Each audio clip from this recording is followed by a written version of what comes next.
రాష్ట్ర ప్రభుత్వం ప్రతిష్టాత్మకంగా భూ సమస్యల పరిష్కారమే లక్ష్యంగా రెవెన్యూ సదస్సులను నిర్వహిస్తున్నట్లు వాకాడు తహసీల్దార్ రామయ్య తెలిపారు.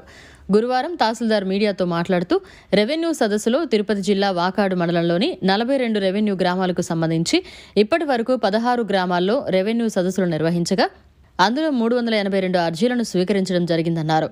ఈ సదస్సులో అన్ని రకాల భూ సమస్యలపై అర్జీలను స్వీకరించడం జరిగిందన్నారు. ఈ అర్జీలన్నింటినీ ఆన్లైన్ చేయడం కూడా జరిగిందని ఈ సందర్భంగా తెలియజేశారు. కడప జిల్లా బద్వేల్లో అంబేద్కర్పై అమిత్ షా చేసిన వ్యాఖ్యలను ఖండిస్తూ బద్వేల్ నెల్లూరు రోడ్లో ఉన్న అంబేద్కర్ విగ్రహం వద్ద నిరసన తెలిపారు. సీనియర్ దళిత నాయకుడు ఓఎస్పీ ప్రసాద్, పూలే అంబేద్కర్ రాజ్యాంగ సమితి రాష్ట్ర అధికార ప్రతినిధి Mundlapati Pichaiah, monitoring committee member C Narayana మీడియాతో మాట్లాడారు. ఈ కార్యక్రమానికి దళిత నాయకులు కుకట్పల్లి మురళి, సుబ్బరాయుడు, మునయ్య, గొల్లపల్లి భాస్కర్, పెంచలయ్య, తిరుపాల్ తదితరులు పాల్గొన్నారు.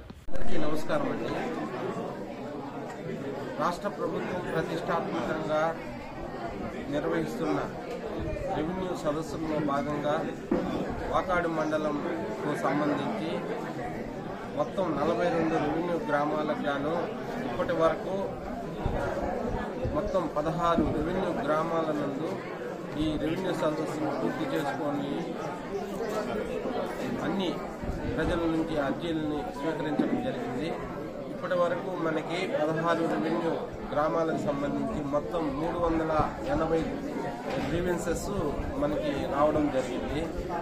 వీటిల్లో మనకి వచ్చేసి అసైన్మెంట్ అవుట్ సైడ్ పట్టాలు 22, అసైన్మెంట్ పట్టాలు గవర్నమెంట్ ల్యాండ్ కావాలని 99, అలాగే మనకి క్యాస్ట్కి సంబంధించి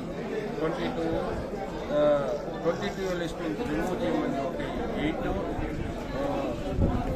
అదర్ డిపార్ట్మెంట్ ల్యాండ్ ఎంక్రోచ్ జరిగిందని 1, అలాగే encroachment on government land revenue మొత్తం 3, 15 వచ్చి అప్లైన్ పిటిషన్స్, అలాగే మనకి పట్టా సబ్ డివిజన్ 1, మిటేషన్కు సంబంధించి 200, revenue and other courts cases సంబంధించి 3, ఇలా మొత్తం 380 గ్రీవెన్సెస్ ఇప్పటి వరకు మనకి అరైజ్ అవ్వడం జరిగింది.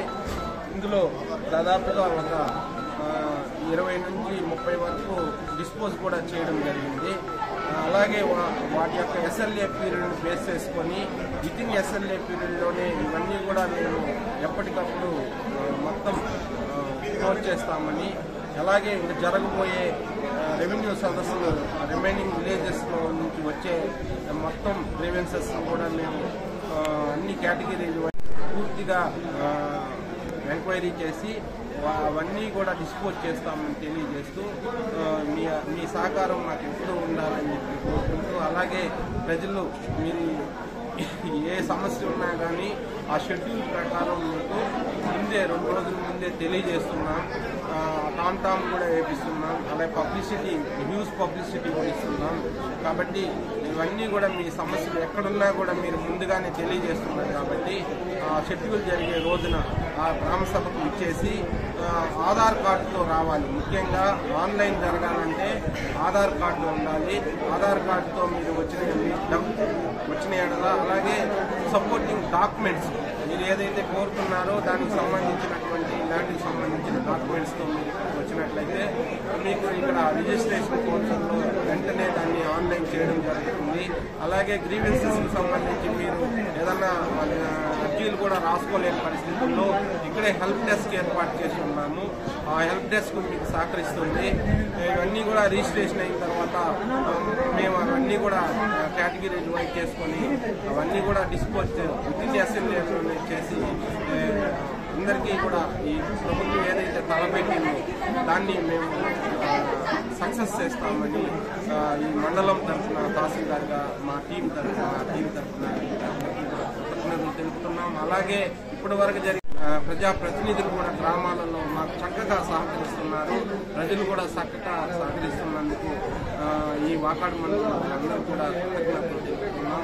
ఈరోజు ఆనరబుల్ ఎమ్మెల్యే గారు, గూడూరు శాసనసభ్యుల వారు కూడా ఇక్కడికి పామంజి రెవెన్యూ సదస్సుకు ఇచ్చేస్తున్నారు. వారిని కూడా ఆహ్వానిస్తున్నాం. సార్ కూడా పాల్గొని దీన్ని దిగ్విజయంగా కంప్లీట్ చేయవలసిందిగా. మరిన్ని అప్డేట్స్ కోసం మన HN9 టీవీ ఛానల్ని సబ్స్క్రైబ్ చేసుకోండి.